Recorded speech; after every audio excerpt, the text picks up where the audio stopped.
Everybody, welcome to Grand Rounds. As the adage goes, we've saved the best for last. And we have one of our own faculty who will be speaking today, Dr. Carl Hart, who I'll introduce in a moment. But first, a couple of announcements. First, after today, we will recess for August, resume on September 13th, when the speaker will be James Jackson from University of Michigan, who we will be speaking on, I'm not sure what, but it has to do with, I think, health services research, because Mark Olson is hosting him. Is that right? Oh, okay. Good. Well, in any event, what can I say?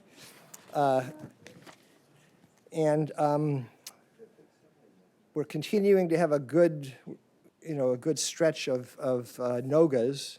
For the uninitiated, NOGA is Notice of Grant Award, or that's not the check's in the mail, the check's been received. And Mark Ansorge received a 3-year, $870,000 grant from the DOD for study of defining the role of 5-HT4 receptors in brain abnormalities resulting from in utero SSRI exposure.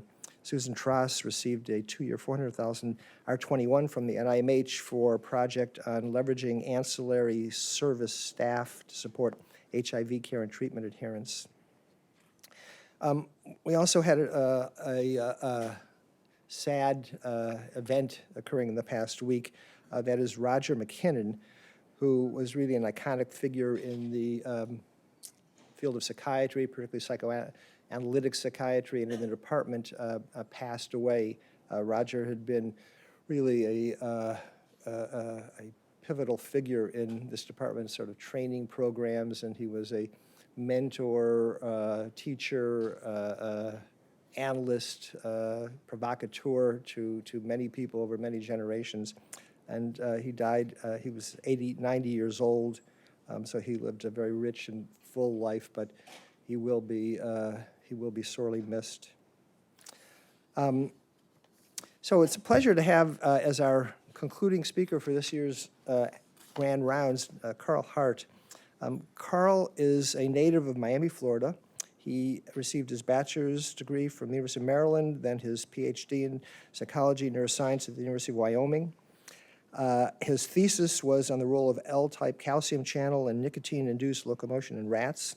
And subsequently, he did postdoctoral fellowships in 3 different laboratories, one at the NIH and NINDS, the other was at UCSF, and a third then at Yale, and was recruited to Columbia in 1999, where it was our good fortune to be able to kind of leverage the psychology department downtown with our substance abuse division here at PI and at PNS. And so he's appointed in both departments, and he accumulates a lot of, subway miles, coming up to 168th Street from 116th Street. But Carl has really had I won't say meteoric rise, but he's had, a very sort of steep trajectory in terms of his career development, where after arriving in 1999, he's ascended to become an endowed professor, the Dirk Ziff Professor of Psychology in Psychiatry, and appointed in our department and at NISBE as a research scientist as well. And as is the, tradition in the arts and sciences on the Morningside campus, the chair is viewed as something which is a dubious honor, and so they rotate it. And Carl's number came up, so he's currently the chair of psychology also. Carl's had really an extraordinary career. I look at the CVs of all of our Grand Round speakers and try and sort of discern what the thread of their, intellectual pursuits have been. And Carl is really translational in a unique way in that, he's done hardcore neuroscience in behavioral and cellular pharmacology, focusing on mechanisms of addiction, but his research, even earlier, but certainly currently, has somewhat of a sociological slant or twist to it as to the role of substance abuse and addiction in our society. And it's particularly, well, it's more relevant now than ever, and probably more relevant than he ever thought it would be when he first started out in this area. He's published, numerously. He's been funded for his research, but in addition, he's written for the lay public for a book that he wrote, which was High Price, a neuroscientist's journey of self-discovery that challenges everything you know about drugs and society. That book won the Penn America E.O. Wilson Literary Science Writing Award, which is pretty good. And he also is a good teacher and speaker because he got the Presidential Award for teaching here at Columbia in 2008. Now, the other thing is that we were trying to schedule him into our grounds anyway, but Patrice Malone, who's a graduated resident, now a fellow, has kind of utilized this opportunity to recognize something that she has really sort of developed and created into what I think is one of the most nifty training programs that I've seen in a long time. That is, through a SAMHSA fellowship, she created a summer internship for underrepresented minority students to come here and have the exposure to psychiatry, and it's both clinical and research now. So this is the second year. This is the second year, and how many fellows do we have? We have 6 fellows that come and spend the summer, and hopefully this whets their appetite for what this field is like and interests them in pursuing it. And it's a great thing after SAMHSA sort of terminated, or I don't know what the basis of their stopping funding was. Patrice was very able in being able to interest the Leon Levy Foundation to continue support, and that's what we've done. And to cap it off, it was named after a really iconic figure in the field of public mental health care, who is really of my vintage, because I remember when I was training, you were the director of the city's, you were Commissioner of Mental Hygiene for the city of New York, June Jackson Christmas, who for 4 decades, 5 decades, more decades than you'd like to remember, has been kind of a luminary figure in public mental health, and particularly in the New York City area. So as a result of that, Carl, you not just get to give a lecture and get the lavish honorarium that we bestow on our speakers, but you get a plaque. So please come up here.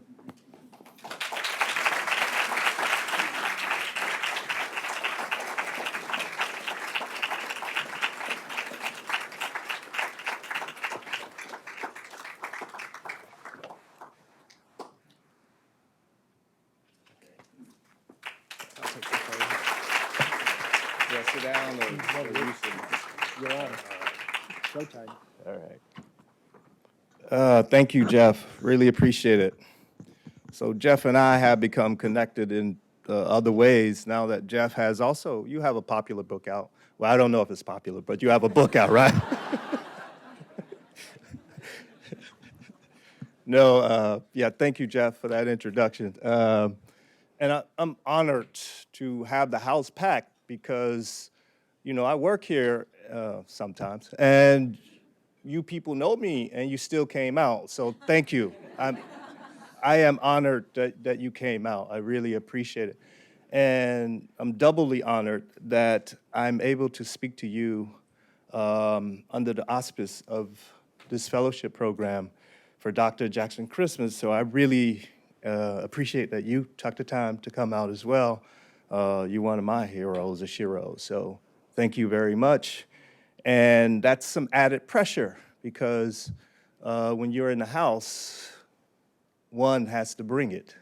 And so that's what I plan to do, so I won't let you down. The title of my talk changed because I think I said something like, it's racism and not racial disparity. That was kind of narrow, and so I want to put that in a larger context, and I want to put it in the context of why the country is currently losing its mind about opioid epidemics, and I want to push back on that and want to have a discussion afterwards. Okay, in order to start, I have to think about where my education began. You know, I've been here since '98, actually, and this place played a large role in my education and my development. Some not good, but that's okay because education and knowledge happens with this sort of tension. And one of the things that kind of kept me moving or keeps me moving is to read people like James Baldwin. James Baldwin, of course, is not a psychiatrist. He was a novelist. And I love this quote because it reminds me of what my job is in this society. Baldwin said that the paradox of education is precisely this, that as one begins to become conscious, one begins to examine the society in which he's being educated. If you haven't started to examine American society deeply, you might want to give back your diploma and get your money back because you haven't been educated. You really have to check out your society. And so as part of our education today, I want to relay a few points that we all need to know when it comes to these things we call drug epidemics. And I want us to keep these things in the forefront when we read newspaper articles or even scientific journal articles. The most important thing to keep in the forefront is this, particularly as it relates to drugs, is that drugs are not the problem. I know oftentimes you will be told that drugs are the problem, particularly when we think about things like drug addiction. Drugs are not the problem, particularly when you think about the fact that 75 to 90% of the people who use drugs don't have a problem. They are respected individuals in their communities. They pay taxes. They take care of their children. They work at PI. Sometimes they even become president of the United States. All three of these fellas used drugs when they were young men, illicit drugs when they were young men. Of course, Bill Clinton used marijuana. George Bush used marijuana as well, widely suspected of using cocaine. Barack Obama acknowledges using marijuana and cocaine. Now, the point here is not to besmirch or tarnish their reputation. The point here is simply to say that since those guys were really presidential, maybe this guy should probably use drugs. This guy has not acknowledged using drugs, and we kind of see where the country is going. So maybe a point should be that if we want to make America great again, we might want to encourage him to take something. That's not the real point. The real point is this, that is, if most of the people who use drugs don't have a problem, then we can't blame the drug for the problem. So then if we can't blame drugs, then what is the problem? Well, when I think about what is the problem, I want to say a little bit about some of the research that I've done along with other people. And it's related to this thing we call alternative reinforcers or attractive alternatives. In order to tell you something about alternatives, I have to take you back to 1976. Some of you all have been there and beyond, but if you would, come back with me to 1976. This was an important paper for me. It was a paper done by Chris Ellen Johansson, a dear friend of mine. In this particular study, she was studying non-human primates. And she gave these animals unlimited access to drugs like cocaine, amphetamine, methamphetamine. And what she found is that when you give animals unlimited access to these drugs in their cages and nothing else, what happens is that the animals will self-administer those drugs until they kill themselves. And this, along with other evidence like this, provided for the country and also scientists, provided evidence that these drugs were so dangerous that people would kill themselves when given an opportunity to use them. Now, that's only part of the story. And the other part of the story was helped to be made complete with a Canadian researcher named Bruce Alexander. Bruce Alexander is from Vancouver. In 1978 or so, Bruce published a study in which he gave animals unlimited access to oral morphine, but he compared these animals who had unlimited access to morphine in barren cages, cages with nothing else in it but that bottle leading to morphine. He compared them to animals that were in an enriched environment where they had access to sexually receptive mates, sweet treats, toys, and so forth. And what he discovered was that animals, when they have these attractive alternatives, they take less of the drug. Now, it may seem like a simple sort of story now, but it wasn't a simple story at that time. And here, one of the things we've done is that we've extended this work to humans. For example, we published papers showing that when you provide crack cocaine addicts with attractive alternatives as low as $5, you can shift their choice away from taking cocaine, crack cocaine, to taking money. And then we've extended this by looking at methamphetamine, and we increased the monetary value. And when you increase the monetary value to something like $20 or a hit of methamphetamine, you almost never see folks taking the drug. Instead, they take the money. And what this told us, among a number of things, it told us that drug users can, and these are people who met criteria for substance use disorder, even when you meet criteria for a substance use disorder, you can and you do behave rationally. And this provided part of that story. And it tells us also the importance of offering attractive alternatives if you want to shift behaviors. Psychologists have known this for many years. The evidence have shown this sort of thing. But sometimes when we get caught up in the hysteria, thinking that drugs are so powerfully addictive, we lose sight of these basic findings. Now, I want to be clear and say that I understand that that the limitations or the limits of or lack thereof attractive alternatives, they're not the only cause for drug addiction. So I want to be clear, I understand that. Drug addiction is the reason for drug addiction. They vary, and they vary from individual to individuals. It's important also to think about co-occurring psychiatric illnesses, also co-occurring physical illnesses, because when you treat these other illnesses, you also get rid of or you deal with the drug addiction. And we should also think about this issue related to people having lack of responsibility skills. When we think about the DSM, the symptoms that make up substance use disorder, they have a lot to do with tempering your behaviors in specific domains. If people haven't been taught how to temper their behaviors in specific domains, then you may see problems not only in drug addiction, but a wide range of things. And so we have to think about that as well, I understand. And there are other factors that are also important for drug addiction. Some of them may be biological, but the evidence for the biology and the role that biology plays in drug addiction is limited. I know in this space, psychiatry wants to be renamed neuroscience and only look at the brain. I know that. But the evidence is limited when it comes to drug addiction and biology. And whereas the evidence for these other things, there is a plethora of evidence for these other factors. So that's one thing. So when we think about these epidemics, we have to keep in mind that most of the people who use drugs are not addicted.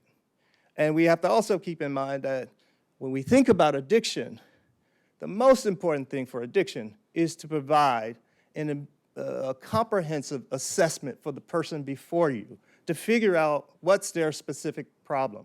One shoe does not fit all, but I know oftentimes that's how it's dealt with. Now, moving on, when we think about things I want you to know, I want you to know that the public has been bombarded and constantly being bombarded with lurid misinformation designed to terrify. That's the purpose. It's certainly not designed to help people who have drug-related problems. That's not the purpose. So when we think about heroin or opioids, let's think about heroin. I think about this thing, epidemic. You can pick up your newspapers and you can see on a regular basis some article attesting to the heroin epidemic. And when I think of epidemic, I think of the term, I think of the definition being this sudden increase in use. That's how I think of epidemic. And so here's a hypothetical sort of graph of what I think of an epidemic, what it might look like. This graph on the y-axis charts heroin use, and x-axis, you got time. And you see this dramatic increase. That's what you might expect. But when we look at the actual heroin numbers, you can look at this in a variety of ways. You can look at it new users for a year. For a particular year, you can look at the users in the past 30 days. You can look at it in terms of users who've used the drug at least once in the past year. Here, this slide shows the number of people who began using heroin in 2015. So the number of people who began using heroin in 2015 is just over 100,000. And you can see it compared with other drugs like marijuana. When you think about marijuana, 2.6 million Americans reported using marijuana for the first time in 2015.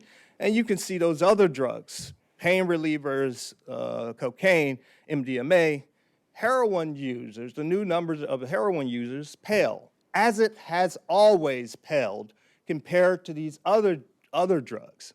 So if you go back to like 1980 to now, the number of new users in the United States who had used heroin at that time was 100,000.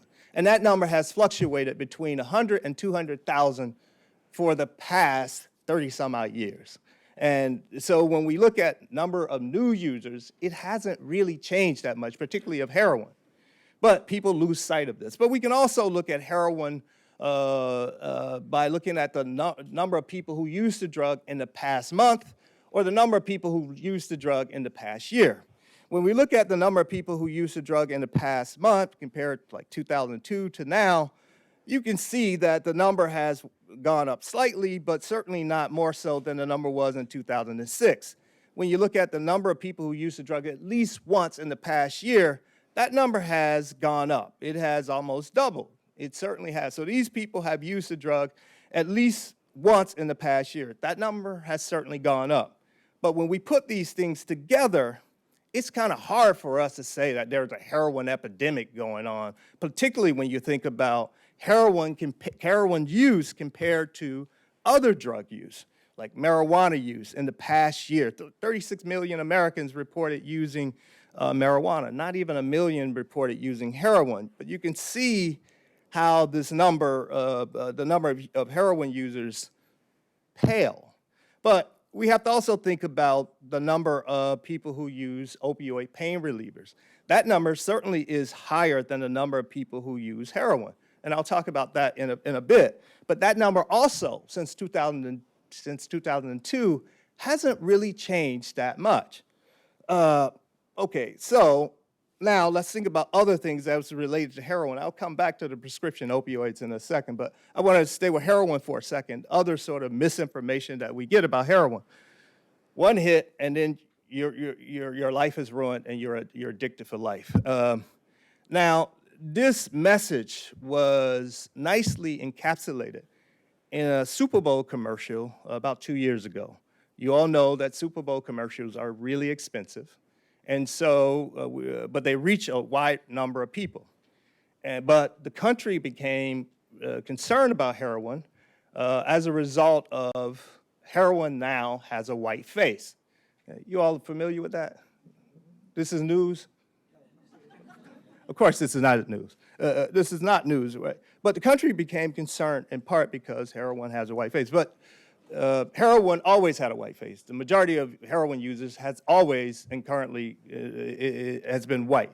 So, but I want to show you how the country expresses its concern about heroin as a result of specific folks using heroin. I have a short clip to kind of encapsulate that.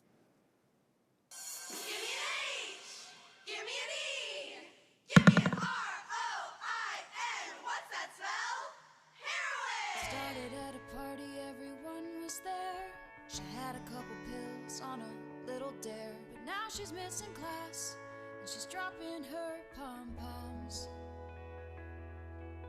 Nobody knows where she is, not even her mom. Everybody thought she was the all-American girl. So there goes the books, it's all about the score. There goes the doggy, life is such a bore. There goes the family, she's got a new friend. There goes the looks, this is the end. I guess she really was the all-American girl. Pick up heroin and you'll throw away everything you love. Share your stories on Instagram with #heroin. So the question becomes, like, who does this help, really? First of all, it's not reality. This rarely happens. The vast majority of, I'm sorry, Jeff, you had a question. Who produced that? I mean, who sponsored that? The National Addiction something, NADA, I think it was. I can get you the Was it a government agency or a private? I think it was a government agency. So the point is that if you want to get Americans' attention, show a pretty white girl, and you got their attention. And if you want to get their sympathy, this is how you do it. And we know this, and we pretend that we don't know this. But we know this. But in reality, the vast majority of people who use heroin don't become addicted. Only less than a quarter of the people who use heroin become addicted. I mean, we can talk about those people who become addicted, but I just want us to keep this reality in front of us before we get crazy. And I'll move on to another sort of concern that we have about heroin. We worry about heroin's devastating effects on the brain and the body. Now, when we think about heroin's devastating effects on the brain and the body, we have another public service announcement supposedly designed to educate the public. And you tell me, do you get any education from this? Brain. This is heroin. This is what happens to your brain after snorting heroin. And this is what your body goes through. It's not over yet. This is what your family goes through. And your friends, and your money, and your job, and your self-respect, and your future. Any questions? Any questions? You know, like the question that I have is like, why did they give her that pan and those dishes? But the point is that this is a type of education that we have in the country when it comes to drugs. It provides none for people who are actually using drugs. It provides no help. It only promotes and perpetuates misinformation. When we think about heroin from a chemical perspective, heroin's chemical name is diacetylmorphine. It's morphine with 2 acetyl groups. It's the same drug, essentially, as morphine. I know people say when you add the 2 acetyl groups, it increases the lipid solubility, making it cross the blood-brain barrier more quickly. But I don't know any evidence that actually has tested that in humans, but I know this is what we say. But the point is, when it gets to the receptor in the brain sees it as morphine. But yet, we have a completely different narrative when it comes to heroin. And so that's another thing I like to keep in mind. But there's some real concern when it comes to heroin and other opioids. There's a real concern of overdose deaths. And the New York Times is really good at fanning the flames of this type of hysteria. They reported recently how the drug deaths in the U.S. are rising faster than ever. You read that article, this was an article about a month or 2 ago, you read the article and you look for the evidence. There's so little evidence in the article. There are a number of estimates, but no real sort of data yet for the current year. The data that we currently have, the most current data that we have at the CDC are from 2015.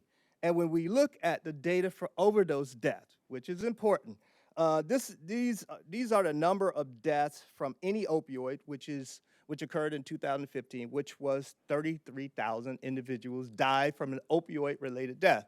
Now, I should tell you, when we said an opioid-related death, that means an opioid was on board. And that doesn't tell you about what else was on board, but it just means that an opioid was on board. Well, let me correct myself. When you go to the CDC site, one of the things that the CDC says up front is they say that in 20% of all of these cases, they couldn't verify that an opioid was actually on board. So 1 out of 5 of these cases, they couldn't verify that opioids were on board. But That's just for your sort of knowledge. And then when we think about heroin-related deaths, there were 13,000 that year that heroin was involved in. Now, this, of course, when we see these numbers of deaths, we should be concerned. It is troubling and something that we should try to solve, the problem we should try to fix.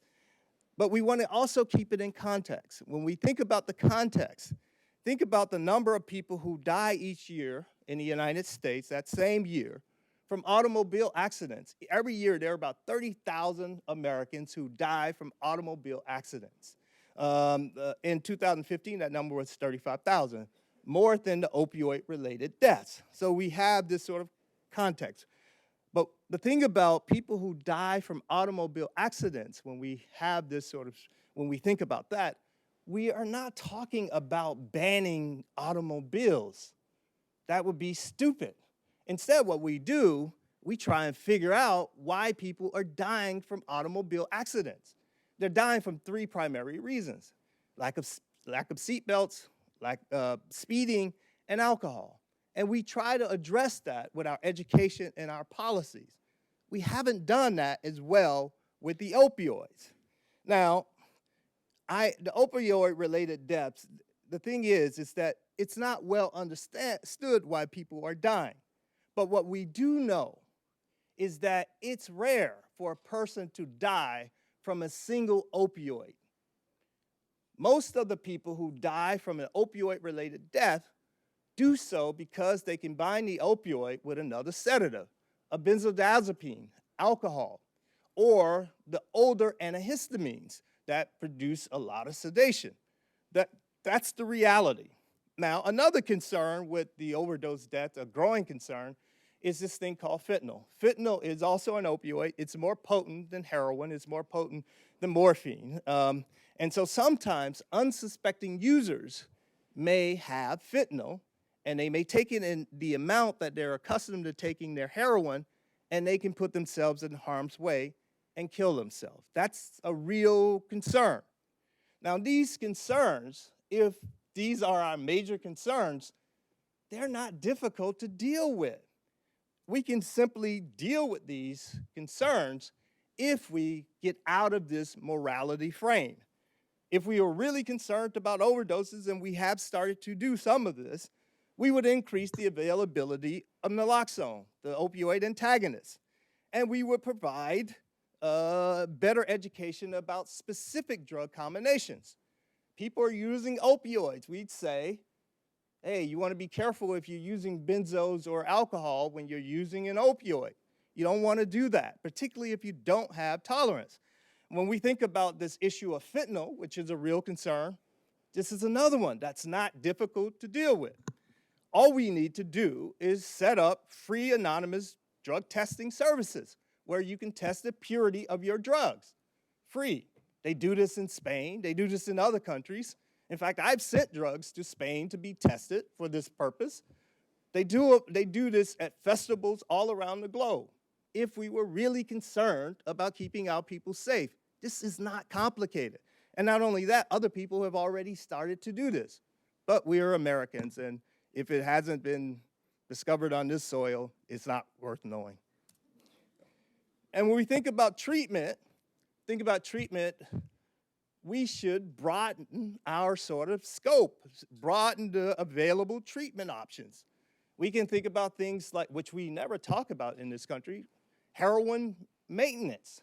2015, I took a sabbatical, and I spent my sabbatical in a heroin maintenance clinic in Switzerland where we gave heroin every day, twice a day, to people who met criteria for heroin use disorder as part of their treatment. Many of these people, the majority of these people, were working. They were living productive lives. They were living happy lives. And they've been doing this sort of thing in Switzerland for more than 20 years. And they have no desire to stop or to reverse that sort of policy. Other countries, in fact, have started to do this. Belgium, Germany, Holland, another number of other countries. But in the United States, this is not even discussed, in part because of morality. Now, at the individual level, some people have taken control of their own lives, have taken actions for themselves, and they use prescription opioids. When we think about prescription opioids, the thing that we know about prescription opioids is that you have 100% pure opioid, pharmaceutical grade opioid. You don't have to worry about the adulterants. So on the one hand, that's a good thing because people know what they're getting and they know that it's not fentanyl laced. But then, on the other hand, we have to be careful because many of the popular prescription opioids like Percocet, Vicodin, Tylenol 3, they contain just a small amount of opioid, 5, 10 milligrams, and a large amount of acetaminophen. Acetaminophen, of course, is the #1 reason in the US for liver toxicity. And if you take too many of these pills, seeking the opioid like high, 10 or 20 of them, you run the risk of having liver damage. Of course, we have to provide education to let people know about this sort of thing. But all of those sorts of reasons or strategies are practical ways to deal with the real concern. But if we want to deal with the real concern, we have to take away the morality. Now, the question for me becomes, why then do we exaggerate the harmful effects of drugs? Why do we exaggerate? Well, we exaggerate because specific groups benefit. People benefit from the exaggeration. When we exaggerate the extent of heroin use in the United States, that means we got to put more money into law enforcement. That means that we have to put more money in for certain treatment providers. That means that politicians get to pretend that they're doing something by giving money to law enforcement, treatment providers. They pretend that they're actually addressing the problem. The media benefits. We all read these horrible, salacious stories about drugs. Also, people who make films. You can make a film about heroin that is nowhere near reality. Trust me, I know heroin use. I mean, I know the lab, and I also know the real world, trust me. And it has no basis in reality. So people benefit from this sort of exaggeration. And it also, this sort of exaggeration allows us to avoid dealing with the problems that poor people, for example, face in our society.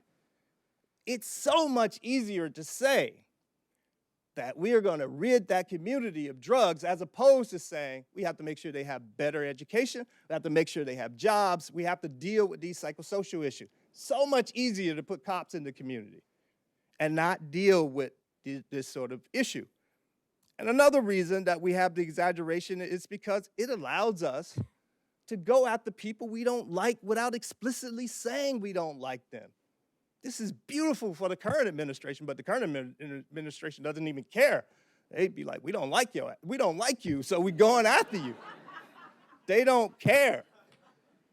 So they don't even pretend, the current administration, but many good folks, you all know them, some of you all are them, many of the good folks, they do have to pretend. Now, when we think about this sort of thing, going after the people who we don't like, it brings us to racial discrimination, racism. Now, I want to be clear here. I understand that race is not a biological construct. I understand that. It's not a biological thing. It's a social construct. We have created this thing, race. From a biological perspective, we're the same. But in the United States, the social construct is really important. Now, when I talk about racism or racial discrimination, I want to be clear and define what I mean because oftentimes people confuse it. And when they're in their confusion, it diminishes the perniciousness of this horrible practice. Now, when I say racial discrimination, I simply mean an action that results in disproportionately unjust or unfair treatment of persons from a specific racial group. That's all I mean.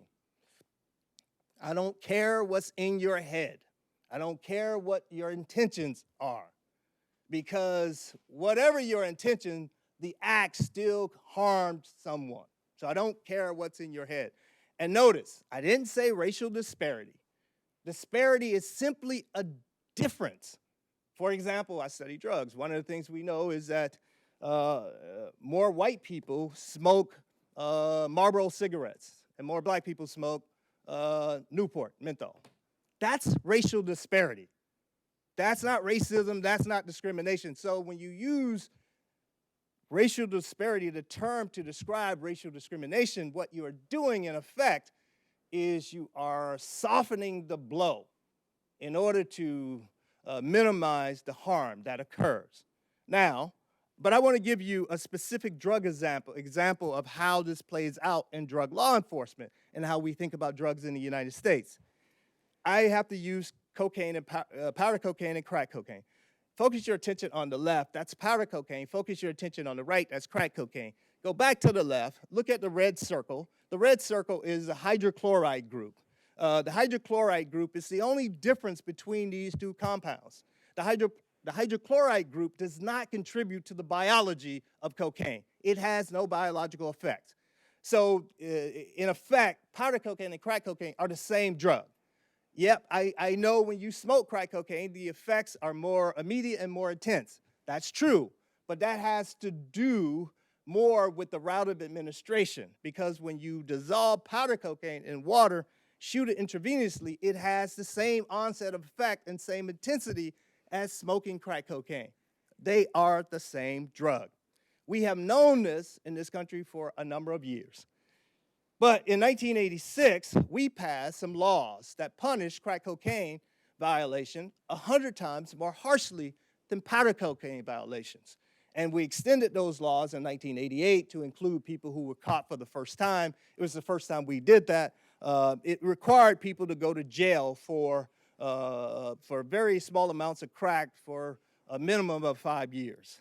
Now, one of the things that happened as a result of this law, or enforcement of this law, I should say, I want to be clear here too.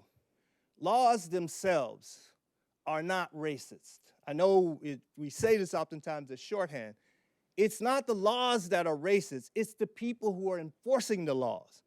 And these actions are racist, because these laws they're neutral, but the enforcement of these laws. What happens with drug enforcement is that police have a tremendous amount of discretion. And when you want to increase arrests, and because you have to compete for grants as well, police compete for grants. When you want to increase arrests with little problems as possible, who do you go after? You go after people who are not going to challenge you. And so one of the things that happens is that our law enforcement resources are disproportionately placed in these communities of colors. And as a result, one of the things that we saw with the folks who were arrested and prosecuted under these crack powder laws was that 80%, more than 80% of the people who were convicted under these laws were black. Now, black people didn't make up the majority of crack users. And it was so egregious, this sort of behavior. In 1992, for example, in LA County is diverse, and they actually have a small black population relative to Latinos and white folks. In LA County in 1992, under these laws, more than 1,000 people were arrested, and not one white person was arrested under these laws in LA County. And this sort of egregious application of this law forced the United States Sentencing Commission, the folks who make up the penalties in this country as a result of law infractions, it forced them in 1994, 1995 to recommend to Congress that we equate powder and crack cocaine, so we get rid of this disparity. Congress, of course, with President Clinton at the time, rejected. Damn, do we have any water in the house? No, that's empty. I know I work here, but treat me like a visitor. Nah, this is cool. Thank you, Jeff. So, anything happens, I'm sharing Jeff's water. You all know what happened. Okay, Congress and President Clinton rejected that recommendation of the Sentencing Commission, the first time in our history that they rejected a recommendation from the Sentencing Commission. And not only did they reject it then, they rejected it in '97, and then Bush II rejected it twice as well. And it wasn't until 2010 when President Obama signed into law the Fair Sentencing Act that we saw the disparity between crack and powder decrease from 1 to 100 to 1 to 18. So the disparity, thank you, the disparity is now 1 to 18, but it still should be 1 to 1. So it's still not consistent with pharmacology. So I think Malcolm X had the best quote that's related to this. Of course, it's posthumously. But Malcolm said that if you stick a knife in my back 9 inches and then you pull it out 6 inches, that's not progress. And that's how this is. That's how I see this. Now, it's not, but when we think about the racial discrimination that happens in drug law enforcement, it's not unique to powder and crack cocaine. We see the same thing with marijuana. At the state level, black people are more likely, 4 times more likely to be arrested than their white counterparts. At the federal level, 2/3 of the people prosecuted under the federal marijuana laws are Latino, even though all of these groups use the drug at similar rates. And one thing we know is that people buy drugs from people within their same racial group. Now, so this is another example of racism or racial discrimination. It's not racial disparity, and it's not implicit bias. Implicit bias is another sort of trick that psychology uses in order to diminish the harshness of racial discrimination. Implicit bias is simply someone responding on a computer to words. It's not these pernicious acts. So when you have the impulse to use implicit bias, when you mean racism or just racial discrimination, use the word that's more precise, because when you're not precise, you help to promote and promulgate this problem. Okay, now, as I think about, on the one hand, one of the things I didn't say, I should have said, while those folks for crack cocaine, for example, black folks were going to jail, we were sympathetic toward the vast majority of white crack cocaine users. When you go back and you look at the papers, the newspapers from the 1980s, and you see the white crack cocaine users, these papers sympathetically detail the plight of these folks, mainly saying their crack use was related to the stress in their jobs. They were Wall Street executives, they were computer geeks, and so forth. And in these same articles, you see treatment sort of experts extolling the benefits of treatment, but the law enforcement perspective is not there. And so we were cognitively flexible in how we dealt with drug users then, not only then, in the 1980s, we did the same thing with methadone. When methadone was developed in 1965, when it was first used, did the same thing. The vast majority of the methadone clinic users were white, and they got methadone, whereas many people, particularly in New York, they were subjected to the Rockefeller drug laws, and they went to prison for extended periods of time. So we in the United States have always been cognitively flexible when it comes to applying our drug laws. This is not new. Sometimes when we talk about the current opioid situation, we talk about this like this is new. We've done this since the turn of the last century. Now, as I said, this continues today, but the best person to describe how we deal with drug users and drug traffickers is Paul LePage, the governor of Maine. He describes our approach better than anyone. Check it out. Can I get some volume? Governor LePage was talking about out-of-state drug dealers coming to Maine in response to a question. It's a topic he discusses at a lot of town hall forums. Here's what he said last night. The traffickers, these are people that take drugs. These are guys that are named D-Money, Smoothie, Shifty, these type of guys, they come from Connecticut, New York. They come up here, they sell their heroin, then they go back home. Incidentally, half the time they impregnate a young white girl before they leave, which is a real sad thing, because then we have another issue that we got to deal with down the road. So Governor LePage was, Governor LePage, he just simply described how we deal with drugs and drug policy in this country. And we've been doing this for at least 100 years. He was just stupid enough to say it publicly. But this is what we have been doing. And so, It's talking about out-of-state drugs. okay, and so when we think about the current opioid situation, it's important for us to know that most of the users are white, but the country already recognizes this.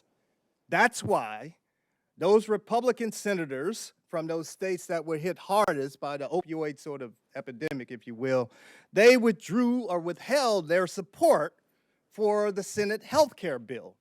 And they got away with it because of the constituents. And they saw this, they withheld their support because they thought the bill underfunded treatment for opioids. And at the same time, multiple states were passing legislation that enhanced the penalty for opioid violations. Now, what this means, that is, if past drug law enforcement behavior is predictive of future behavior, and I think it is, one thing that we can expect is that most of the people who are convicted of opioid-related crimes will be black and brown people. And the current federal data back this up. When we look at the current federal data, 80% of the people who are prosecuted for opioids in the country are black and Latino, even though these groups use heroin and these other opioids at lower rates. Again, another example of racial discrimination, racism in our enforcement of our drug laws. Now, this is kind of a bleak picture, and so I want to leave you all with some things that we can do. Some things that we can do. One of the things that we can do is put in the work and know the evidence, know the science, and call people out for misinformation, call people out for fanning the flames of opioid hysteria. Because what that does, whenever we have these drug-related hysteria, new laws will be passed, and we know who will pay the price. Another thing we can do is change what we're doing, but while we change what we're doing, always evaluate the risk-benefit ratio. Our current approach, for example, to drug enforcement is not working for a large portion of our citizens. So when we constantly evaluate the risk-benefit ratio, we will see when it's favorable and when it's not. And when it's not favorable, we make a change. And we must change the narrative as it relates to people who use drugs. People who use drugs are oftentimes not the caricature that is often portrayed. Drug users look like me. Well, they're white, but they have jobs. And we have to work to change the legal status of drugs. When I say work to change the legal status of drugs, whether it's decriminalization, where we treat drug violations like traffic violations, or whether it's drug regulation like legalization, like we've done with marijuana in 8 states, I don't know which will work best. But the thing is, we need to know what the benefits and the limitations of each approach are. Because when we think about drug decriminalization, the thing that concerns me most with the opioids are the adulterants. Decriminalization does not deal or touch with does not deal with those adulterants, but legalization will, because it will have some sort of drug quality, and so we would be less concerned about the adulterants. And also, one of the things that we can do, we have to do, we must call out racism and those who support it. And we must identify it for what it is and not play around with these words like racial disparities in order to diminish the harshness of this awful practice. And we have to check ourselves. we have to make sure that we're not perpetuating and promoting such behavior. Now, I know that this is not a formula for popularity, but that's not the goal. The goal is to be on the right side of history. And the goal is to make sure evidence guides your position. And with that note, I think we should open it up for some discussion. Thank you.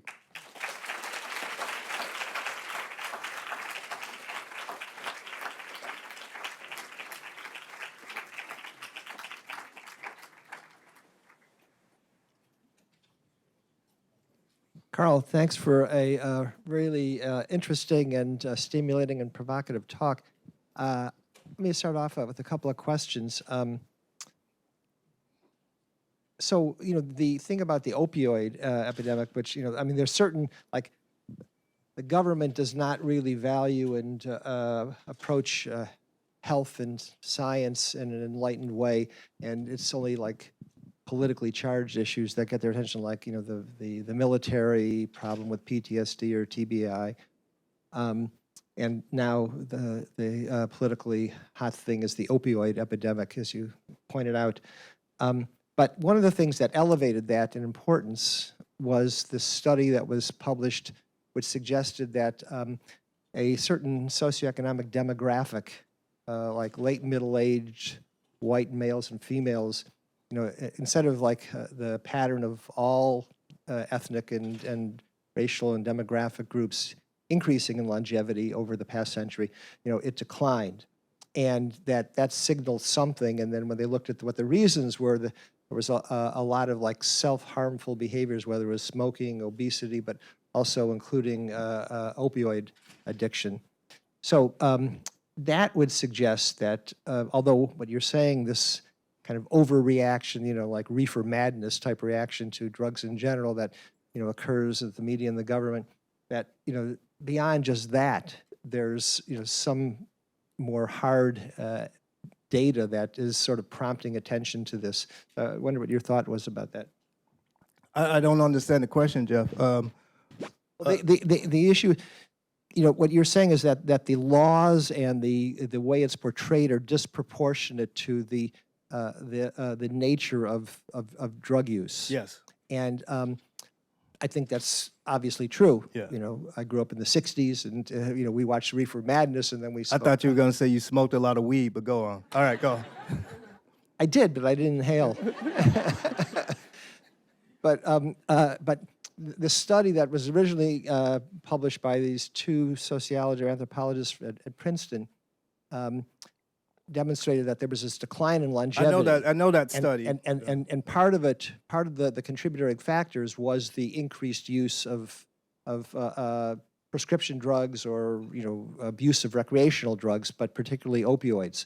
So there is a detrimental effect. It's not necessarily driving the whole policy towards drugs, but Yeah, I don't know if I accepted that. I think they speculated that, but I don't know if that's reality. I mean, because when you think about the numbers of people who are dying from opioids, that number is really not that high to be driving life expectancy in the way that they suggested. So I don't know if I accept that. And not only that, when you think about the people who are dying, many of the people who are dying from the opioid-related deaths are older. Like most of the people who use drugs are 18 to 25 years old.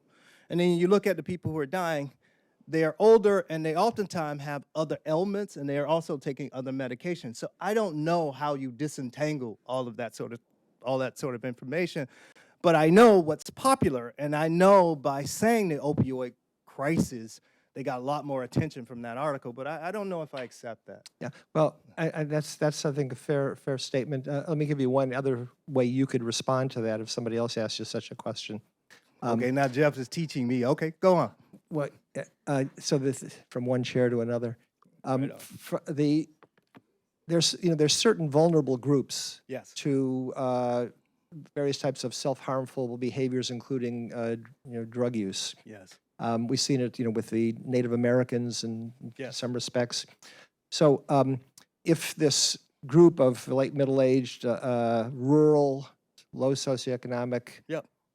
Caucasians are having this decline in longevity for a variety of things, including opiate addiction, you can't really say that the opiate contribution is any worse than the smoking or the obesity or the other things, and all of that seemed to belie some more fundamental problem that they're encountering. Well, this is what I tried to get at in this slide. For example, the people who are most likely to be addicted to opioids and have these problems, like you said, they're typically white male who are unemployed or underemployed, and they're in rural areas. And so when you think about their life, shit, I think I would be using opioids too. And so it makes sense because of this sort of lack of alternatives. And that's one of the points I tried to make. But that's not unique to that group. It's a human sort of phenomenon. I have one other question. What about Prince? Yeah, so Prince, that's a great question. Prince is one of my favorite artists. They say Prince died from fentanyl-related fentanyl death. I've been trying to get Prince's toxicology, and I can't get it. I have Whitney Houston's toxicology because they said that she died from cocaine. Then when you look at the toxicology, it tells a different story. So I don't know how Prince died, and until I see the toxicology, I won't say because they say he had this tremendous amount of tolerance because he had been using opioids, and people with tolerance are less likely to be dying from an opioid overdose. And then it's Prince. And so Prince had a prescription for opioids, many of them.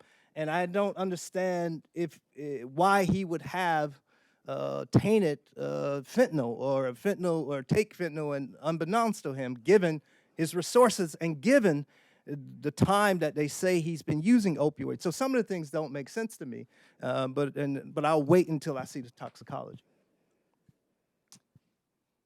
Ned? Carl, first, thanks for a really provocative. I'm envious of your ability to think big. I'm black in America. I have no choice. So I like your emphasis on the risk-benefit ratio, and one of the things that worries me as a nervous clinician, about making a big change like legalizing drugs is that use will probably go up, right? If you can go down to the bar and order up some heroin, use is going to go up. And then the risk is that more people will develop use disorders and you'll have more public health problems. Now you have to weigh that against the criminal element that's fomented by drug trafficking, the economic arguments these enablements make, for a long time. But how do you think about how to legalize or decriminalize while minimizing the risk that dangerous use goes up? Yeah, so we don't necessarily have to go immediately to the legalization frame with heroin or the opioids. There are ways that we can do it. For example, we can decriminalize it, and we can set up these drug purity testing sites. And in that way, you deal with the major sort of concerns, and then you also deal with this issue of your concern about availability. But if you did decide to legalize, now remember, we have some smart people in the country. We put people on the moon. This is not that complicated. You think about packaging. What's the unit dose? Make sure your unit dose is such that, just like with alcohol, people can kill themselves with alcohol. The unit dose of alcohol, we control it. The amount of proof and that sort of thing. You can do the same thing with the opioids.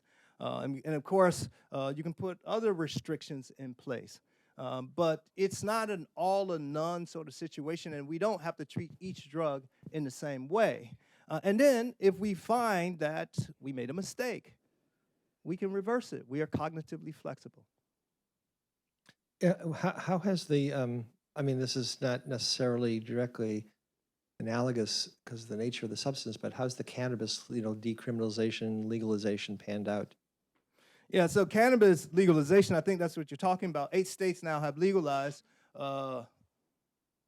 Alaska, Oregon, Washington, California, Nevada, Colorado,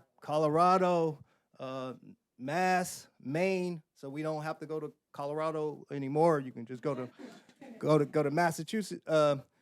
I think Colorado and Washington have most of the data, and those states have no interest in turning back, in part because of the revenues that have been generated. They predict that when these states get going, they're going to generate more revenues than the NFL. Soon, they're going to surpass the NFL. They predict. And when we think about racial discrimination and racism in those states as it relates to marijuana arrests, the amount of arrests have dramatically decreased. But we still see the gap in terms of who's being arrested. Even we still see this pattern of black people being arrested at higher rates in Washington as well as Colorado.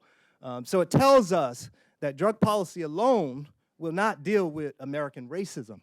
We have to do other things. And so the answer, I guess, to put an exclamation mark on your question, they are enthusiastic about marijuana legalization, and it's not going anywhere. And the governors of those states met with Jeff Sessions, and he basically winked and nodded to them to say that you're going to be okay, but let me posture over here. And it was a private meeting, and I don't think that marijuana legalization is going anywhere. So let me just press you a little bit more further on that. So I mean that's my sense. So there's no going back. There's too much incentives for why it's and it also may not prove to be detrimental in any significant ways. But the big concern, and Nora Volkow, certainly I think this is her main issue. Did you see my eyes rolling? Okay. Well, but the thing is young people. Yeah. So, the response is, well, you have to be 21 to purchase, but we know that for cigarettes and alcohol, that is really a porous barrier. Yep. So, the issue with legalization or decriminalization of any drugs beyond cannabis, the young people issue still is a question. So I was on Nora's council, so her advisory board. It was maddening for me. When we talk about young people, let's be clear, we're talking about young white people. Because when we think about what's happening with marijuana prosecutions and law enforcement, those black kids, black and brown kids, are already paying more of a price than she's warning about. And so if we were really concerned about marijuana, first of all, the evidence for the brain and that sort of, that evidence is not there. It's weak. And I contend that Nora and those people who promote that perspective does not care about all of our citizens. If they did, they would have this front and center in their conversation. And it's not like she hasn't been informed. I told her every council meeting. Just elaborate. What would you say front and center? What would be front and center? Front and center would be this issue of these kids being arrested and people being arrested for marijuana and being caught up in the criminal justice system for what many of us do, and tainting their record and allowing them to be tracked. And so this would be front and center. Drug law enforcement and the racial discrimination that happens. The National Institute on Drug Abuse does not even address this huge issue that comes under their purview. There's many questions in the back. You telling me to not talk so much? Is that it, Stephanie? This is a Democratic department. Hi. Yes, ma'am. Oh, wait, where we go? Over here. Hi, my name is Ilana. How are you? I'm from Brazil.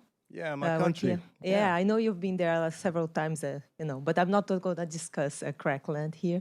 Yes. So I was just curious, when you're speaking about heroin use, I thought we were going to talk more about the issue of pain, because as far as I understand what happened here, what I read and everything, has a lot to do with the pain medicines that started, that's at least that's the description that I read, started this whole so-called epidemic, as you call.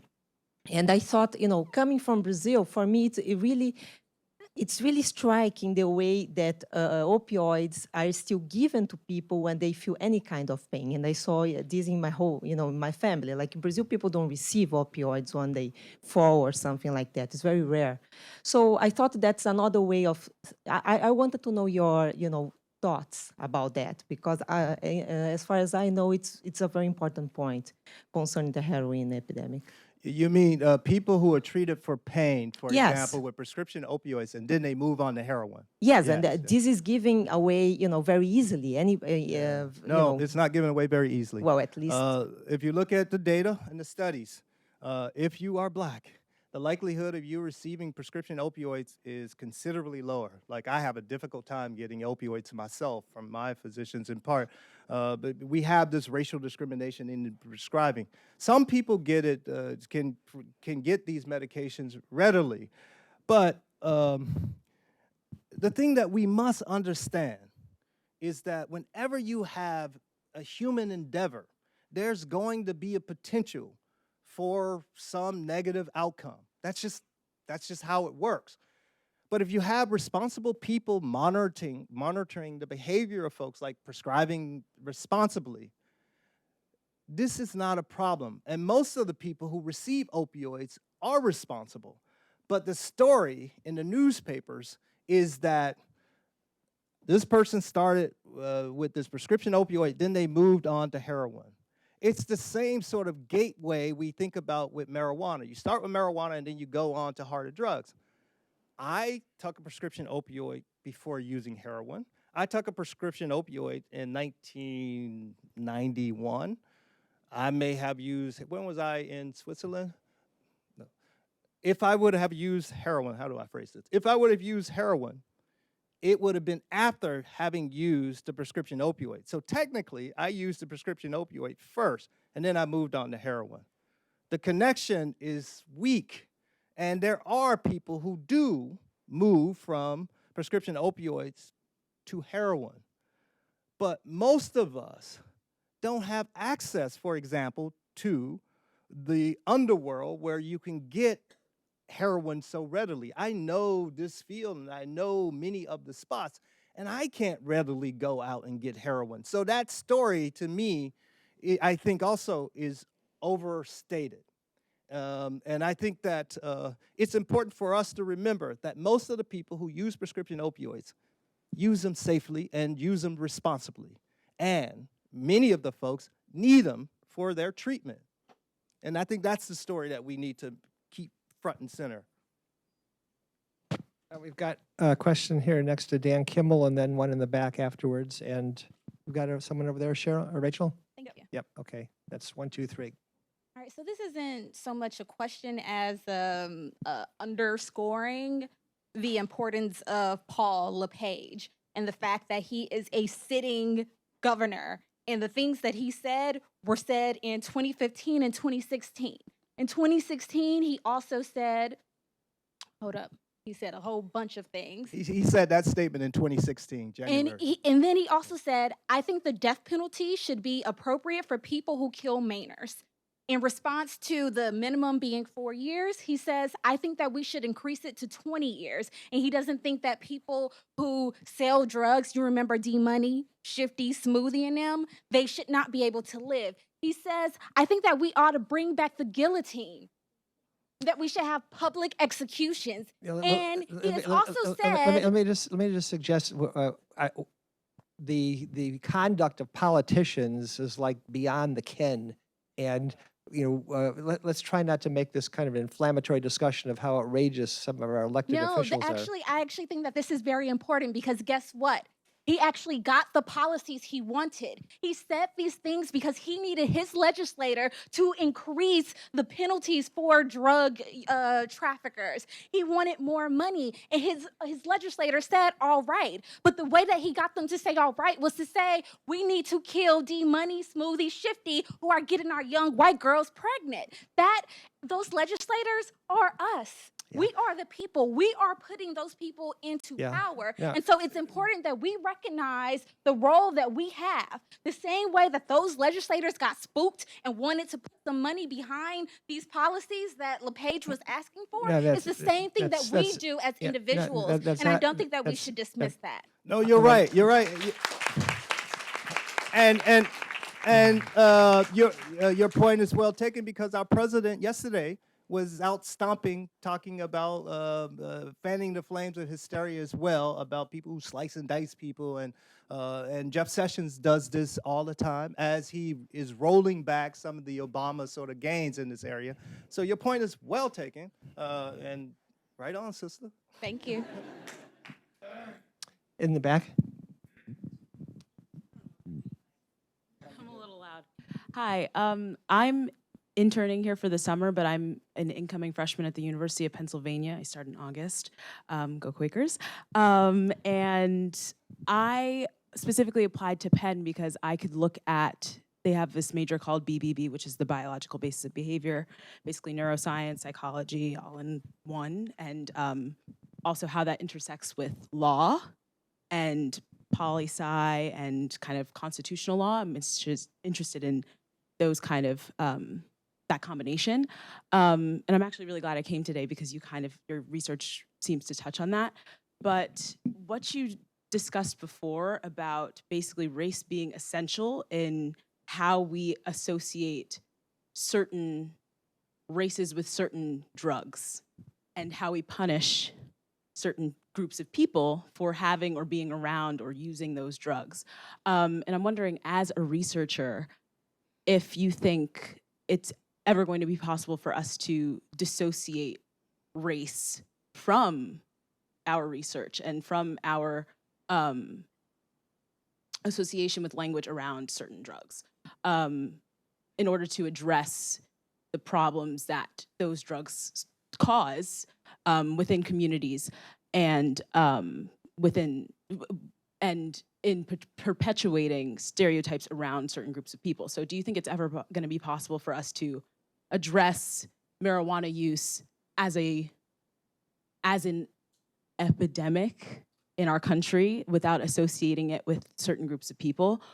Or do you think that using race is essential to our addressing these issues? Well, I'll try and answer on two levels. A broader level is that in the United States, we haven't dealt very well with our racial issues. And so it's going to be always this overlay. So I don't foresee it going anywhere soon, because we just are not honest in public and we are afraid of offending people.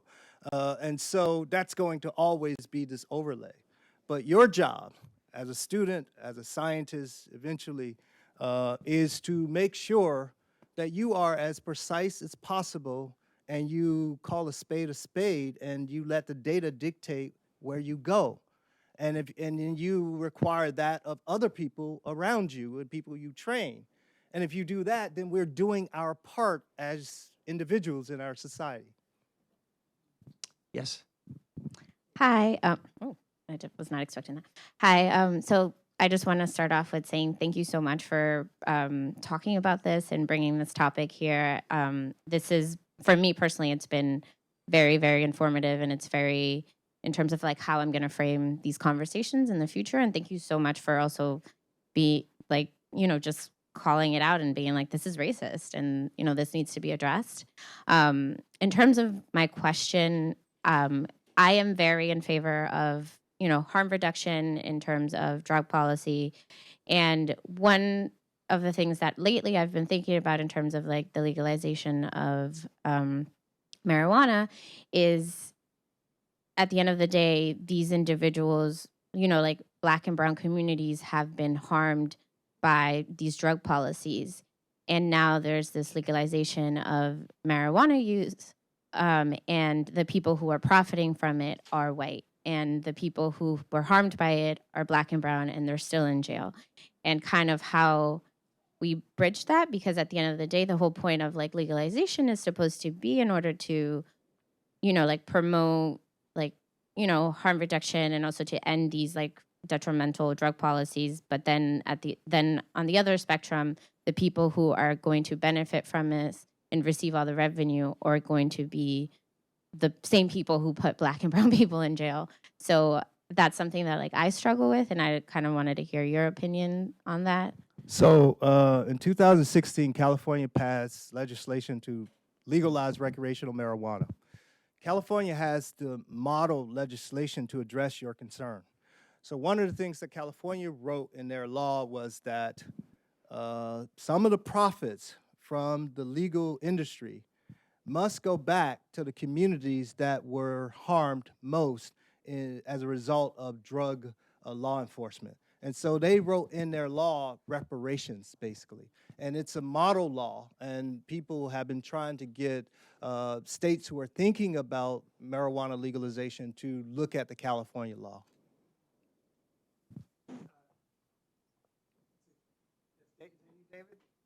Stan or David? Who's that? Stan? Stan.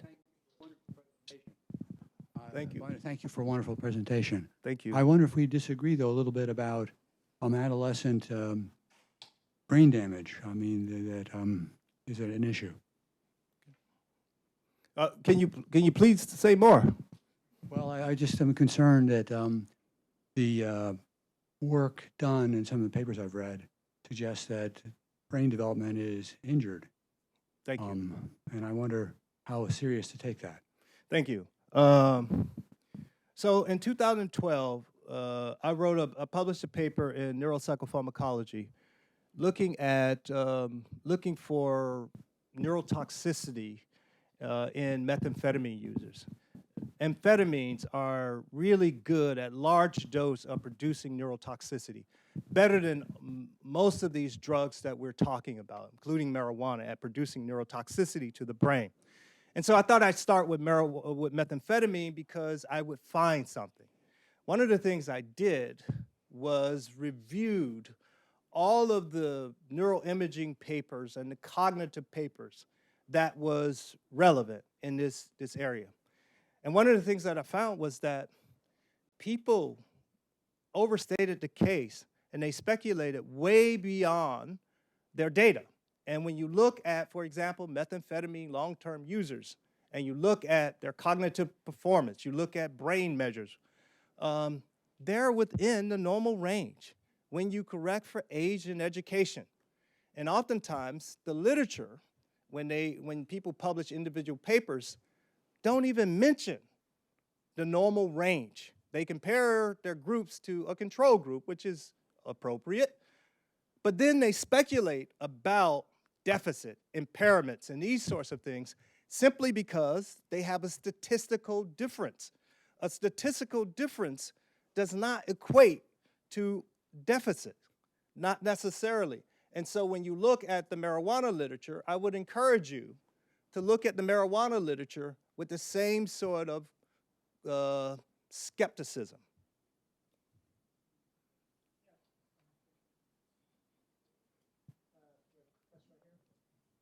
Thank you for the talk, first of all. My question is,